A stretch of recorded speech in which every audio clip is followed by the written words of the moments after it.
Bismillahirrahmanirrahim. Assalamualaikum warahmatullahi wabarakatuh. Bapak-bapak, ibu-ibu, mas-mas, mbak-mbak, khususnya adik-adikku sekalian yang dirahmati Allah dimanapun Anda berada. Kembali di IIP Channel bersama saya, IIP Wijayanto. Kali ini kita akan membahas tema jangan biarkan mantan merasa beruntung mengkhianatimu. Ya, jadi setelah mantan mengkhianati, bisa saja terjadi bukannya menyesali pengkhianatan yang pernah dia lakukan, justru mantan merasa beruntung. Ya, ada 3 sebab kenapa mantan merasa beruntung mengkhianati kita. Yang pertama, ketika dia melihat bahwa setelah perpisahan itu terjadi, hidup kita menjadi kacau balau. Hidup kita menjadi berantakan. Kita jadi tidak punya apa-apa sekarang. Kan mantan datang kepada kita cuman untuk memanfaatkan kita saja. Oke lah, bersama dia tabungan kita habis semua. Dan setelah itu, semangat kita untuk bangkit kembali hilang, ya, dan kita terus larut di dalam kekecewaan, kemarahan, dan seterusnya yang membuat hidup kita jadi berantakan. Kita jadi menganggur, kita tidak punya apa-apa, ya bahkan mungkin untuk kebutuhan sehari-hari kita terpaksa harus pinjam sana, pinjam sini. Nah, itu mantan melihat seperti itu, dia akan merasa sangat beruntung. Untung saja katanya. Ya, dia segera pergi dari kehidupan kita karena kita tidak punya sesuatu ya yang bisa membuat dia bahagia. Coba kalau masih bersama kita, maka dia akan merasa hidupnya juga akan sama-sama berantakan, sama-sama tidak punya apa-apa. Dan keluar dari kehidupan kita membuatnya merasa sebagai orang paling beruntung saat dia melihat sekarang hidup kita jadi berantakan dan tidak punya apa-apa tadi, ya. Nah, karena itu kalau kita ingin mantan menyesal, biarpun pada saat mantan mengkhianati kita, kita sudah tidak punya apa-apa. Duit kita sudah habis semua. Sudah dimanfaatkan oleh mantan semua. Tetapi kita harus semangat. Kita harus bangkit. Kita bekerja lagi. Kita mencari rezeki sebanyak-banyaknya. Karena kalau orang ingin mendapatkan rezeki yang banyak, kuncinya adalah kerja keras. Ya, kalau kita terus di rumah, ya tidak melakukan perubahan apapun, ya rezeki kita sedikit.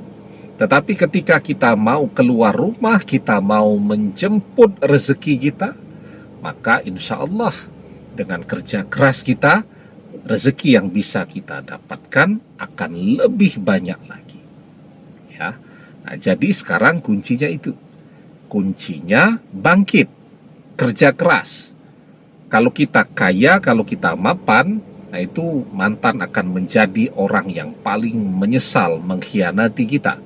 Tetapi ketika mantan melihat kita tidak punya apa-apa, maka mantan akan merasa sebagai orang yang paling beruntung dengan mengkhianati kita. Yang kedua, jangan sampai perpisahan itu terjadi. Setelah itu, ya, kita jadi tidak merawat diri kita lagi. Kita kehilangan pesona kita. Ya, misal karena stres tuh dikhianati mantan, ya. Kalau yang wanita misal sudah jarang merawat kebersihan kulit wajahnya lagi, ya, kemudian makan juga menjadi tidak diperhatikan, sehingga misal jadi jerawatan semua, kan jadi tidak menarik lagi kita. Orang yang stres itu bisa ada dua kemungkinan, jadi tidak nafsu makan, kurus kering, atau malah jadi makan terus, jadi obesitas, jadi kegemukan, dan dua-duanya membuat penampilan kita jadi tidak menarik. Kita sedang menarik saja, mantan mengkhianati kita, apalagi ketika penampilan kita sekarang menjadi tidak menarik.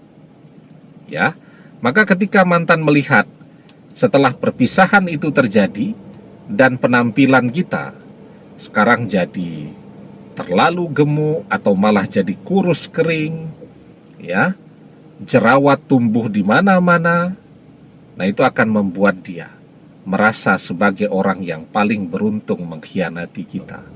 Tetapi ketika perpisahan itu terjadi dan kita jadi lebih menarik, lebih mempesona, terlihat lebih glowing, lebih bercahaya, maka mantan akan menjadi orang yang paling menyesal berpisah dengan kita. Yang ketiga nih, ya, ini yang paling penting. Perpisahan itu terjadi, tapi jangan sampai membuat kita drop. Karena stres, kehilangan nafsu makan, jadi sakit-sakitan. Karena stres, makan terus, obesitas, kelebihan berat badan, juga mengundang berbagai macam penyakit. Lah kita sehat walafiat saja, segar bugar, mantan mengkhianati kita. Apalagi ketika kita sakit-sakitan. Zaman sekarang sepertinya sulit ya mencari orang yang mau jadi pendamping hidup, tapi kalau sakit-sakitan. Kita sering melihat tuh, ya misal suami istri, istrinya sakit, suaminya marah-marah. Atau sebaliknya, suaminya sudah mulai tua, sakit-sakitan, istrinya kemudian minta bercerai karena tidak mau ya direpotkan ya dengan pasangan yang penyakitan tadi. Nah, jadi perpisahan itu jangan sampai membuat kita sakit-sakitan. Kita harus selalu fit, bugar, sehat ya. Karena ini adalah hal yang paling penting di zaman sekarang yang membuat orang tetap mau bersama kita. Kalau mantan tahu kita jadi sakit-sakitan, maka dia akan menjadi atau merasa sangat beruntung mengkhianati kita. Tapi ketika kita sehat terus, bugar terus, kita bisa berkarya terus dan seterusnya, menjadi orang yang sangat bermanfaat, dikenal, populer, kondang, ya, akun Instagramnya punya follower jutaan orang, dan seterusnya, maka mantan akan jadi orang yang paling menyesal pernah mengkhianati kita. Karena itu terus semangat. Ya, kita harus segera bangkit dan kerja keras. Agar apa? Agar seiring dengan kesuksesan kita, maka mantan akan tertarik untuk kembali kepada kita. Dan jangan lupa untuk terus berdoa agar mantan menjadi jodoh kita dunia akhirat.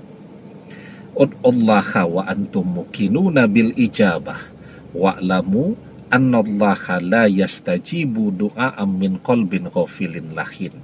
Berdoalah dalam keadaan yakin doa terkabul, dan ketahuilah sesungguhnya Allah tidak mengabulkan doa dari hati yang lalai lagi berpaling. Ya, demikian, semoga bermanfaat. Wallahu a'lam bissawab, billahi taufik wal hidayah.